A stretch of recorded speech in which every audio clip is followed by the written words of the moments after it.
Selamat hari Minggu, saudara-saudariku yang terkasih dalam Tuhan kita Yesus Kristus. Secara khusus bagi warga jemaat GPIB Sili Asih, kita percaya bahwa sekalipun kita beribadah di rumah kita masing-masing secara virtual, tapi persekutuan kita dengan Tuhan senantiasa menguatkan kita untuk terus bertahan di tengah-tengah pandemi COVID-19 saat ini. Saudara-saudara yang terkasih, tema khotbah saat ini adalah mendidik anak. Dan salah satu dampak terbesar dari pandemi COVID-19 adalah bagaimana tantangan itu sungguh nyata dalam dunia pendidikan kita saat ini. Saudara-saudara yang terkasih, pandemi COVID-19 mengajak kita, saudara-saudari dan saya, untuk belajar menerima betapa sangat cepat dunia itu berubah, dan sudah seharusnya setiap kita siap untuk menghadapi berbagai perubahan yang terjadi hari ini, juga di masa-masa yang akan datang, terutama akibat dari pandemi COVID-19 saat ini, yang mungkin tidak pernah kita perkirakan sebelumnya, terutama dalam dunia pendidikan, proses-proses pendidikan yang terjadi secara khusus di tengah-tengah negara kita, Indonesia. Saudara yang terkasih, beberapa hari yang lalu saya menonton berita di sebuah stasiun televisi bagaimana seorang ibu tega menghabisi atau membunuh anak kandungnya sendiri. Ketika ditanya apa yang menyebabkan ia melakukan ini, ternyata karena dia tidak mampu untuk menuntun anaknya melakukan proses pendidikan, proses belajar secara virtual di rumah. Dia marah karena anaknya katanya tidak bisa untuk dibimbing dan anaknya tidak mendengarkan apa yang menjadi perintahnya, sehingga emosi negatif itu membuat dia tega untuk membunuh anaknya sendiri.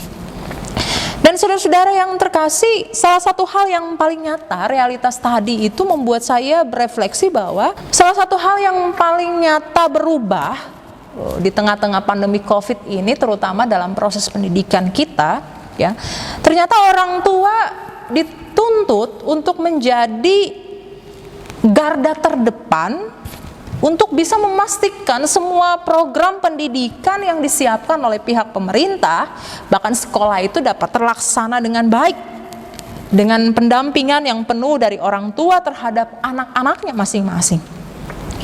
Karena bagaimanapun anak-anak kita perlu bimbingan dan arahan secara langsung, dan orang tualah yang paling mungkin melaksanakan hal itu di tengah-tengah pandemi COVID-19 ini. Walaupun saya pernah mendengar ada seorang ibu, dia seorang dokter bedah, dia bilang kepada saya bahwa, Ibu Pendeta, pandemi COVID-19 ini membuat saya jadi senang bermusuhan dengan anak saya.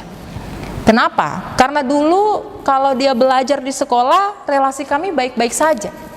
Tetapi ketika pandemi COVID ini datang melanda kehidupan kita, saya harus mendampinginya belajar, dan itu sangat melelahkan. Itu sangat sulit. Sehingga pertama saya harus menghargai para guru, ternyata tidak mudah untuk mendidik anak-anak itu. Dan kedua, ternyata saya tidak punya kemampuan untuk bisa mendidik anak saya sesuai dengan program pemerintah, terutama dalam menjalankan proses studi dan sekolah secara virtual. Dan saudara-saudara, mungkin realitas seperti ini juga dihadapi oleh kita, Bapak Ibu Saudara umat Tuhan yang ada dimanapun, secara khusus warga jemaat GPIB Sili Asih. Kita tertantang ketika pandemi COVID ini melanda kita, proses pendidikan, metode pendidikan seperti apa yang baik untuk kelangsungan hidup anak-anak kita yang masih sekolah. Hampir semua orang tua pasti mengharapkan bisa menjadi orang yang bertanggung jawab untuk mendampingi anaknya belajar di rumah. Dan orang tua harus bisa menjelaskan semua mata pelajaran dan menemani anak-anaknya untuk mengerjakan tugas-tugas sekolah.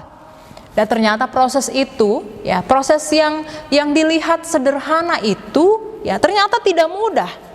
Tidak semudah kita membalikan telapak tangan, karena dalam upaya untuk mendidik, mengajar anak-anak kita butuh ketaatan, butuh pengorbanan, butuh kerendahan hati, dan kita juga butuh proses untuk menjadi teladan agar mereka bisa menerima kita dan bisa mengikuti didikan yang kita ajarkan dan sampaikan kepada mereka. Saudara-saudara yang terkasih, hari ini saya mau mengajak kita merenungkan Amsal 23 ayat 12 yang tadi telah kita baca bersama. Kata didikan kurang lebih 22 kali disebutkan dalam kitab Amsal, ya, yang berasal dari kata Ibrani musar, yang juga dapat diartikan disiplin, koreksi praktis yang diterima oleh seorang murid dari guru atau orang tua. Tetapi juga bisa berarti koreksi moral, ya, yang bersumber dari hikmat yang datangnya dari Tuhan dan kebenarannya.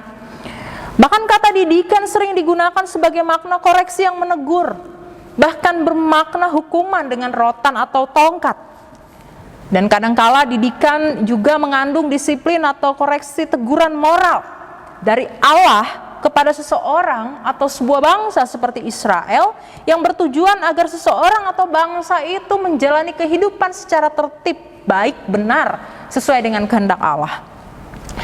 Dan saudara-saudara yang terkasih, dalam tradisi orang Israel, ya, proses pendidikan yang mereka lakukan adalah menceritakan, menuturkan, ya, kebenaran-kebenaran yang mereka yakini ada di dalam kitab Taurat mereka, ya, kitab suci mereka, ya, kepada anak-anak mereka.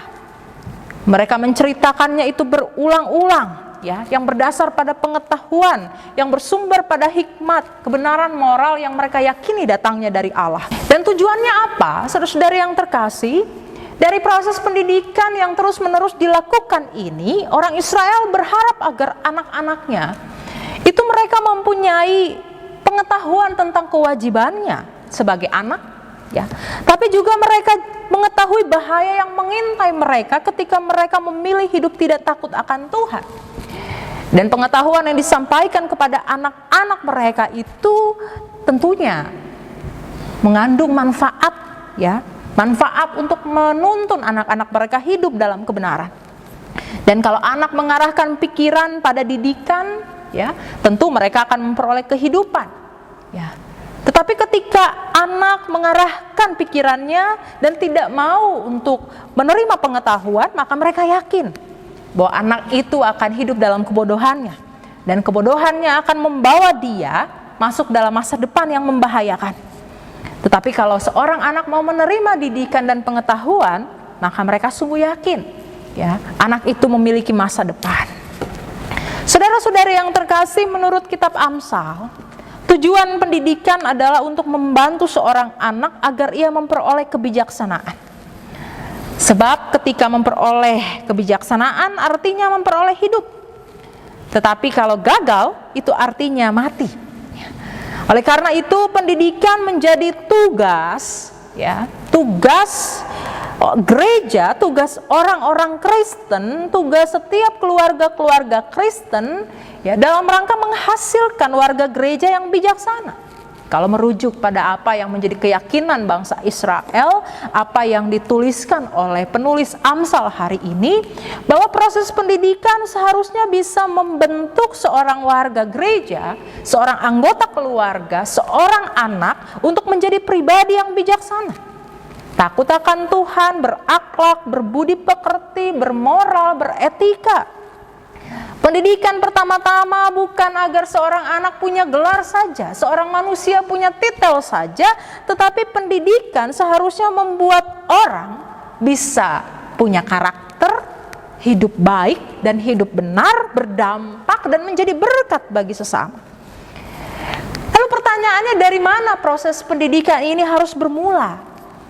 Kalau kita melihat apa yang ditulis oleh Amsal, apa yang menjadi tradisi orang Israel, seharusnya pendidikan itu pertama-tama dimulai dari keluarga. Orang tua bertindak sebagai guru bagi anak-anaknya. Oleh sebab itu, sebelum orang tua bertindak sebagai guru, maka orang tua harus belajar bertobat sungguh-sungguh, mendisiplinkan diri, hidup takut akan Tuhan, agar menjadi panutan dan teladan bagi anak-anak yang dididiknya.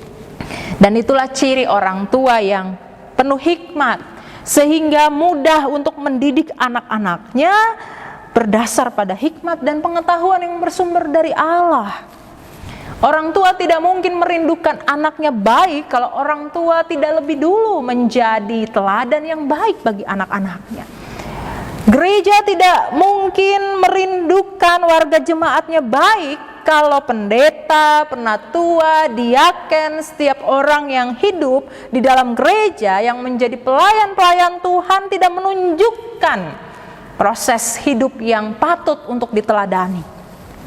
Ini artinya bahwa gereja dan keluarga menjadi ruang, menjadi komunitas pertama yang harusnya mendidik seorang anak, remaja, pemuda, bahkan warga gerejanya untuk hidup benar, hidup melakukan kehendak Allah, hidup sesuai dengan aturan-aturan Tuhan, hidup berdampak dan menjadi berkat. Gereja dan keluarga tidak bisa menutup mata dari persoalan yang terjadi dalam kehidupan warga gereja, mulai dari anak sampai pemuda. Dan kita juga tidak bisa lagi tidur tanpa memikirkan bahwa hari ini ada banyak sekali masalah yang terjadi dalam kehidupan anak, remaja, dan orang-orang muda kita. Masalah sosial anak, remaja, dan pemuda tentang perilaku yang menyimpang. Bagaimana mereka mudah sekali untuk terlibat dengan narkoba, minum-minuman keras, ya. Bagaimana mereka gampang untuk melakukan pergaulan bebas, ya. Bagaimana mereka gampang untuk melakukan tindakan kekerasan, bagaimana mereka gampang untuk menjadi orang yang suka berdusta, bagaimana mereka gampang bergabung pada kelompok-kelompok radikal, bagaimana orang-orang muda kita tidak lagi punya mentalitas yang mau berjuang, yang mau hidup dalam kebenaran. Ya mungkin saja karena mereka melihat orang tua mereka, gereja, setiap orang yang mengaku pelayan itu tidak memberikan teladan. Tidak ada role model yang baik untuk ditiru. Pesan pertama yang mau menginspirasi kita adalah proses pendidikan adalah persoalan belajar menjadi teladan. Belajar menjadi panutan, belajar menjadi role model yang baik bagi generasi penerus kita. Karena pendidikan adalah persoalan belajar menjadi. Ya. Kita tidak bisa merindukan generasi kita menjadi orang-orang yang baik kalau kita tidak lebih dulu belajar untuk mencontohkan sesuatu yang baik. Saudara-saudara yang terkasih, beberapa faktor yang menyebabkan timbulnya perilaku menyimpang dari anak-anak kita, remaja, dan orang-orang muda kita banyak sekali. Hal pertama, kurangnya perhatian dari orang tua karena kesibukan atau keluarga yang kurang harmonis.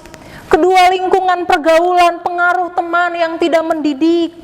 Ketiga, tayangan televisi, YouTube, Google, ya, yang banyak sekali mempertontonkan adegan-adegan kekerasan, kemewahan, ya. Bagaimana kita membiarkan anak-anak kita menonton apa saja secara bebas, ya. Akses internet di satu sisi mempermudah kita untuk mendapatkan informasi yang banyak, bahkan sampai ke seluruh dunia. Tetapi tanpa sadar, mungkin saja anak-anak kita dengan sengaja mengakses gambar-gambar porno, adegan-adegan yang tidak pantas untuk ditonton. Lalu kemana orang tua? Di mana pendampingan kita sebagai orang tua untuk bisa memantapkan pendidikan kepada anak-anak kita? Kita merangkul teknologi, menggunakan itu secara positif. Tetapi juga kita diajak untuk bisa memilah mana yang baik dan mana yang tidak baik. Dan saudara-saudara menyimak aneka permasalahan di atas, orang tua, guru, bahkan gereja ditantang untuk bertindak cepat. Bagaimana kita mengubah proses pendidikan dalam rumah kita, gereja kita, masyarakat kita, untuk lebih banyak mengutamakan pengetahuan yang berdasar pada akhlak dan budi pekerti. Saya suka sedih ketika saya ngobrol dengan beberapa orang tua, lalu yang ketika saya bertanya, apa hal yang paling indah yang ibu atau bapak harapkan dari anak-anak bapak ibu? Lalu mereka bilang, harus S3, harus S2. Ya, tidak salah saudara-saudara. Tetapi sesuatu yang lebih penting adalah ketika kita rindu anak kita menjadi anak yang baik. Anak kita menjadi anak yang takut akan Tuhan. Anak kita menjadi anak yang punya akhlak, punya budi pekerti, anak yang mau menjadi berkat bagi sesama. Ya. Karena ada banyak orang yang pintar, punya banyak gelar, tetapi tidak punya karakter. Gaya hidupnya gaya hidup yang sia-sia. Ini artinya Bapak Ibu Saudara sangat penting bagi kita. Ternyata mendidik seorang anak di tengah keluarga bukan hanya persoalan kepintaran secara kognitif, tetapi bagaimana membentuk karakter mereka menjadi pribadi-pribadi yang takut akan Tuhan. Dan mendidik anak-anak takut akan Tuhan adalah tugas panggilan keluarga-keluarga Kristen, tugas panggilan gereja. Injil Matius pasal 28 ayat 16-20, amanat agung Tuhan Yesus menjadi fondasi dalam misi, tetapi juga dalam pendidikan gereja dan keluarga. Amanat agung Tuhan Yesus, pergilah, jadikanlah semua bangsa muridku dan ajarlah mereka hidup. Kita diajak untuk bagaimana merefleksikan amanat agung Tuhan Yesus ini menjadi pijakan bagi keluarga-keluarga Kristen, bagi gereja dalam memberitakan Injil, kabar kesukaan, kabar baik yang dimulai bukan dari tetanggamu, yang dimulai bukan dari rekan kerjamu, tetapi dimulai dari keluargamu. Kita membawa kabar baik, bukan kabar angin. Kita membawa kabar baik, bukan kabar burung. Kita membawa kabar baik, bukan kabar dusta. Dan kabar baik itu harus dimulai dari keluarga kita, melalui proses pendidikan di tengah-tengah rumah tangga dan keluarga kita, di tengah-tengah gereja. Dan saudara-saudara, sumber utama kita sebagai orang percaya kepada Kristus dalam mendidik warga gereja dan anak-anak kita adalah Alkitab. Kita boleh rajin membaca buku, tidak salah, sesuatu yang baik.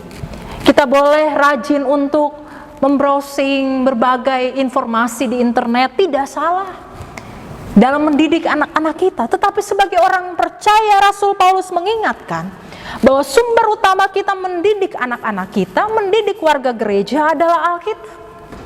Rasul Paulus mengatakan dalam 2 Timotius 3 ayat 16, segala tulisan yang diilhamkan Allah memang bermanfaat untuk mengajar, untuk menyatakan kesalahan, untuk memperbaiki kelakuan, dan untuk mendidik orang hidup dalam kebenaran. Ini artinya bahwa Alkitab yang ada di rumah kita, yang ada di gereja yang kita baca setiap hari Minggu adalah sumber dari segala kebenaran. Karena Alkitab berisi kebenaran Tuhan yang sejati.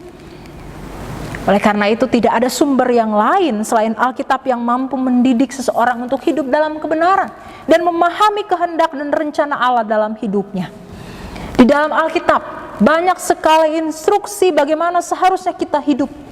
Dan ada banyak sekali koreksi untuk menunjukkan kesalahan-kesalahan kita, serta solusi untuk memperbaiki kesalahan kita. Prinsip-prinsip hidup yang ditulis dalam Alkitab banyak memberikan disiplin yang kita perlukan untuk kita dan anak-anak kita, agar kita mencapai garis akhir, garis perjuangan iman itu untuk merebut kemenangan hidup bersama dengan Allah. Kalau kita menggunakan Alkitab untuk mengajar, menyatakan kesalahan, memperbaiki kelakuan, maka hasilnya adalah setiap orang, kepunyaan Allah itu akan diperlengkapi untuk melakukan perbuatan baik. Kita akan menjadi manusia yang terampil dalam melakukan pekerjaan-pekerjaan baik, dan pada akhirnya kebaikan itu menjadi sifat dasar kita. Tujuan pendidikan adalah membentuk seseorang menjadi pribadi yang baik, menjadi manusia yang baik. Artinya pendidikan dalam iman Kristen seharusnya membuat kita menjadi orang-orang yang baik, yang mencontoh model utama kita, yaitu Kristus sendiri. Dan saudara-saudari yang terkasih, didikan, teguran, dan peringatan Tuhan melalui segala hal yang terjadi dalam hidup kita, itu mengajak kita untuk semakin dekat kepada Tuhan. Kita diajak untuk memiliki pengetahuan yang benar akan Dia dan hidup dalam kebenarannya. Untuk itu Alkitab berkata, hai anakku, janganlah anggap enteng didikan Tuhan, dan janganlah putus asa apabila engkau diperingatkannya. Karena Tuhan menghajar orang yang dikasihinya, dan Ia menyesah orang yang diakuinya sebagai anak. Didikan dan teguran Tuhan memang seringkali tidak mengenakan. Namun kalau kita mau mengikutinya, maka kita akan tumbuh sebagai manusia-manusia rohani yang memiliki karakter Kristus. Sebaliknya, didikan dunia membawa kita pada kebinasaan. Lewat firman-Nya kita dituntun kepada jalan kebenaran, sehingga hidup kita penuh sukacita dan damai sejahtera. Kita diingatkan hari ini, saudara-saudari yang terkasih, mari kita menerima proses didikan Tuhan itu di dalam hidup keluarga kita, gereja, dan kita sebagai orang-orang yang dididik Tuhan, belajarlah juga untuk menjadi teladan bagi sesama melalui perkataan, melalui perbuatan, melalui pemikiran-pemikiran kita yang positif, agar didikan kita menjadi berkat, bukan menjadi batu sandungan. Tuhan menolong kita untuk terus berjuang dalam proses pendidikan, menciptakan orang-orang yang baik dan turut menjadi manusia yang baik bagi sesama. Amin.